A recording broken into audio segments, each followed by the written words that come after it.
30 seconds and counting.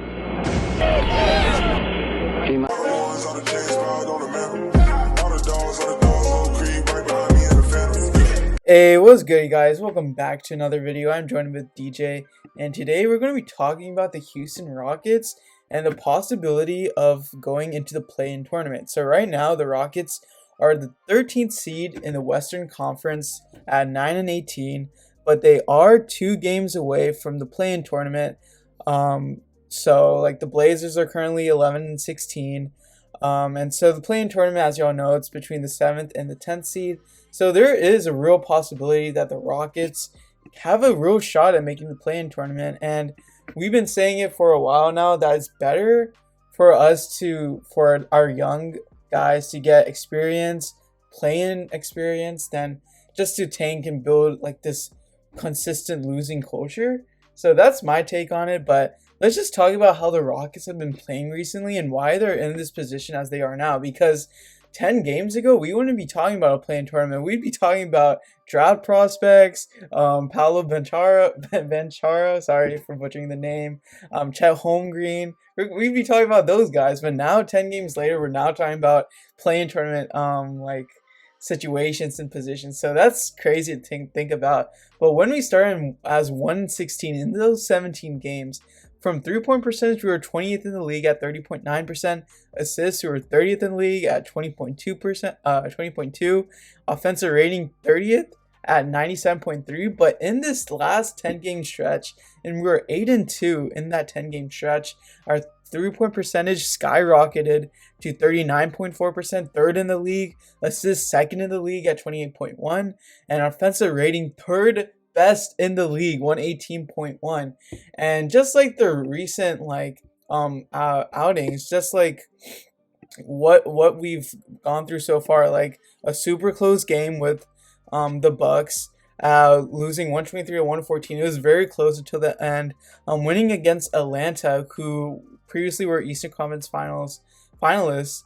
And the Nets, although they were short-handed, still a win against a contender. And obviously we beat Chicago at the very beginning of our streak, and we beat other good teams like Charlotte, and very close game with Memphis, so who's playing really well even without Ja Morant. So this team has really turned it around. Coach Silas has done a lot of great things, and just like overall, Silas has made a lot of adjustments in his coaching. Like, the criticism was deserved, but right now Silas deserves a lot of praise. And last night's game, Silas was asked on why he stuck with the bench unit late in the 4th. He said, "Tonight I had a gut feeling to roll with the group that brought the energy and was really playing well." And it shows that Silas is learning, so that's really good to see. But DJ, what other things have you noticed about this Rockets team? So yeah, it's actually insane how much better our offense has gone. We're legitimately one of the best offensive teams in the league currently. From 28th in 3-point percentage to 3rd, from 30th in assists per game to 2nd, and from 30th in offensive rating to 3rd in the entire league. It's just crazy.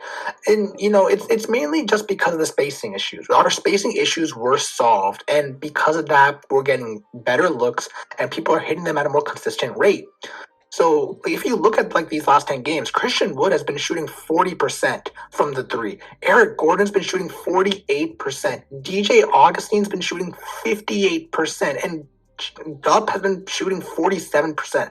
So there's something in the water. I don't know what it is, but everyone's just shooting lights out. And it's just an amazing thing to see how much better just a simple change of removing Daniel Tice and fixing spacing issues can completely change the aspect and just how well a team performs. It's a great thing. But just on top of that, I just want to add, we're doing all of this without Kevin Porter Jr. and without Jalen Green. And Daniel House has been out for a few games as well, and then there have been some games where Eric Gordon was resting. Christian Wood had to leave early in his injury, but we're like dogs, and we never back down. I believe at halftime we were down by like 15 points, and we were down by eventually 19 in the third quarter with like 2 minutes left in the game. So, on any other team would simply be like, okay, let's just try to like get back into try our best to just like maintain, maybe like scooch our way a little bit closer into the lead, and maybe we'll have a chance. But like with these guys, they don't play the scoreboard. They just play their game. And it's also again credit to Silas for sticking with the closing lineup. Christian Wood wasn't exactly having the best game. I believe he was like 4 for 13 from the field, something like that. Not like 0 for 5 or 0 for 6 from 3. He was not playing well at all. And what Silas decided to do was he ran a lineup of DJ Augustine, Eric Gordon, David Nawaba for energy reasons, who he also had just had a great game last time, KJ Martin and Alperen Sengun.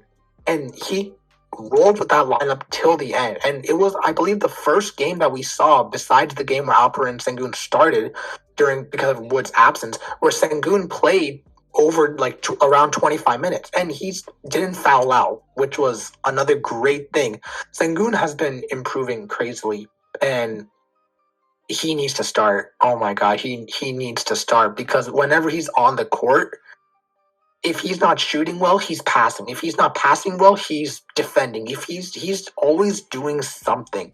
And just him, the energy that he brings, consistency from guys like DJ Augustine, energy from guys like Gup, and just the chemistry and the shooting of Armani and Garrison. This whole team is playing a lot more cohesive as a unit, and because of that, that's why we're on this winning streak during this 10-game stretch of 8 wins and only 2 losses.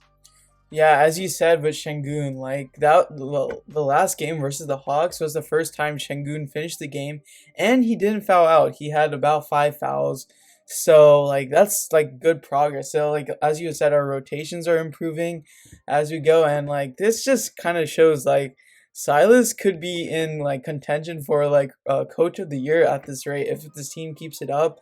Just like how what he's doing without Jalen Green and KPJ, and just like the amount of adjustments he's making to propel us from probably one of the worst teams in the league to like looking like one of the best teams in the league, surprisingly.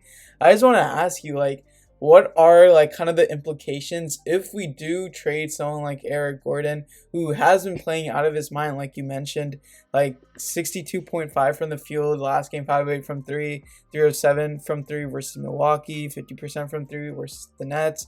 Like he's playing really, really well.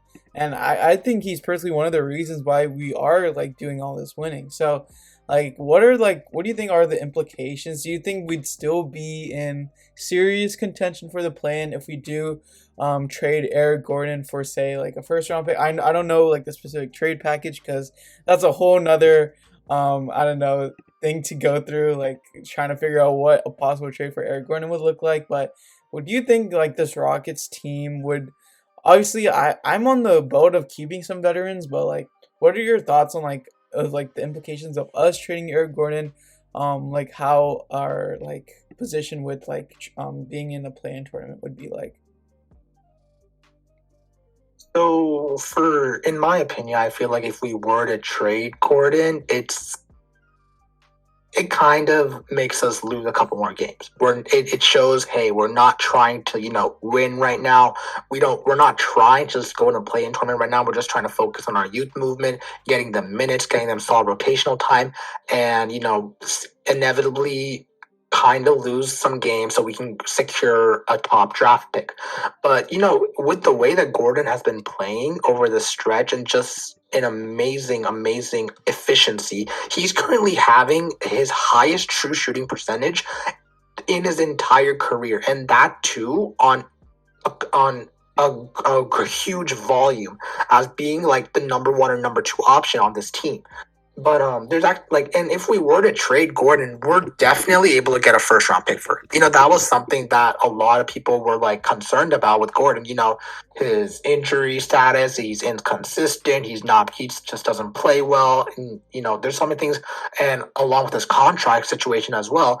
As a result, the Rockets would probably have to cave in a late first round pick or something like that in order to just get rid of his contract. But with the way that Gordon has been playing, he's been a two-way monster, and I believe I also read a stat the other day of how Gordon is one of the best two-way players because his defensive rating and I believe like how well people are shooting while he's guarding him is one of the lowest in the league. So like whenever he's guarding anyone, they're getting clamped up. And on the offensive end, whenever someone's guarding him, he's getting by them. He's playing bully ball. He's shooting well from three. He's doing a lot more ball handling duties. It is leading to a couple turnovers. But if we were to get Gordon to a contender, that's not going to be his role. His role is going to be to just bring that gritty defense, shoot the ball well, penetrate to the rim, to the hole, finish, bring that energy, and he can do all that as well as bring his leadership and veteran presence. So if we were talking about trades, a lot of people have suggested that, the Cam Reddish trade, get him into Atlanta, something like that. Another trade that I really like, though, personally, is sending him to Dallas. So, if we were to do that, Eric Gordon and Daniel House will be sent to the Mavericks, who really need some help around Luka. They're not exactly playing the best, and Luka's been doing great. It's just the entire team around him just doesn't fit well. But in this package, we would get a return of Dwight Powell, Willie Cauley-Stein, Josh Green, and a first-round pick. So, Dwight Powell, Willie Cauley-Stein would mainly be salary fillers to make sure that the trade transaction goes through. The main piece would simply be Josh Green, who's, I believe, the Mavs first-round pick last year, who doesn't really get much playing time.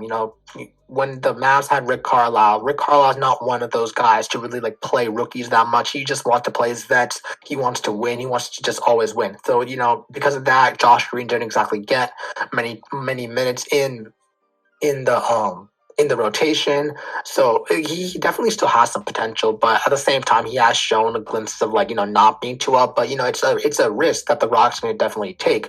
But at the same time, we're also getting a first round pick, and honestly, I feel like this kind of trade would be pretty solid for both sides. Luka would get a secondary ball handler next to him, and a solid 3-and-D small forward in Daniel House, and the Rockets would get Dwight Powell, Willie Cauley-Stein, just some big men. And honestly, I feel like we would just waive Willie Cauley-Stein, and then Dwight Powell would just be here for his veteran presence. Yeah, it's tough to see how this team would be in a post Eric Gordon situation, because then we'd probably get Green back and then KPJ back, so that changes the whole dynamics of the team. And just speaking of other veterans who have been helping this Rockets win streak, DJ Augustine, who I mentioned on our Rockets stream, if you watched it, was a very underrated guy in this past game versus the Hawks. He shot 6 of 7 from 3 and just a very willing passer. Even though he had 1 assist, versus Milwaukee, he had 8 assists. So DJ Augustine's a very willing passer. I think he's such a great fit in our offense, and so he's definitely a veteran who I think we could definitely keep on the team for sure. Just to have a veteran presence and things like that. And yeah, so this team where it's at now, we're definitely making a push for the play-ins, and we still don't have Green and KPJ back, so that's definitely an added bonus. And there's a lot of things to consider, but we'll see about that. But let us know your thoughts in the comment section below. And as always, be sure to like, subscribe, and turn on post notifications. Thank y'all for watching. Peace.